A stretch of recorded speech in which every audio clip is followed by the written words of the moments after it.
তাপসী মালিকের মূর্তিতে মাল্যদান। গতকাল হুগলির সিঙ্গুর আন্দোলনের শহীদ তাপসী মালিকের অষ্টাদশ মৃত্যু বার্ষিকীতে কামারকুণ্ড বাজেমেলিয়া উজ্জ্বল সংঘের সামনে তাপসী মালিকের মর্মর মূর্তিতে মাল্যদান করে শ্রদ্ধা জানালেন রাজ্যের মন্ত্রী বেচারাম মান্না। এছাড়াও উপস্থিত ছিলেন তাপসী মালিকের বাবা সহ অন্যান্য বিশিষ্ট ব্যক্তিবর্গ।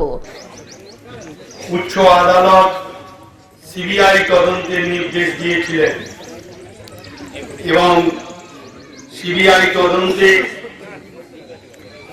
দোষীদের সাজা হলো, তারা আজও জামিনে মুক্ত রয়েছে। এখনো তাপসী মালিকের হত্যাকারীরা শাস্তি পায়নি।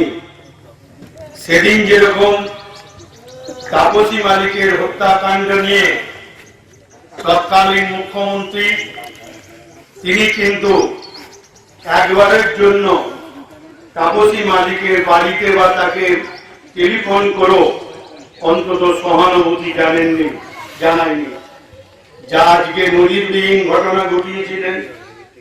আরজিকরের হত্যাকাণ্ডে আপনারা জানেন যে মুখ্যমন্ত্রী নিজে তার বাড়িতে গিয়েছিল। সেদিন তৎকালীন মুখ্যমন্ত্রী বুদ্ধদেব ভট্টাচার্য সেই সৌজন্য শুধু দেখার নিয়ে এটুকু জেনে রাখবে। আজকে তাই আমরা প্রতি বছরই এখানে সমবেত হই। হুগলি থেকে কৌশিক ঘোষের রিপোর্ট, গ্লোব নিউজ। এখন থেকে গ্লোব টিভি দেখুন আপনার স্মার্টফোনেও। গুগল প্লে স্টোর অথবা অ্যাপল স্টোর থেকে ডাউনলোড করুন গ্লোব টিভি লাইভ অ্যাপ। এছাড়াও জিও টিভি অ্যাপ থেকেও দেখুন গ্লোব টিভি লাইভ।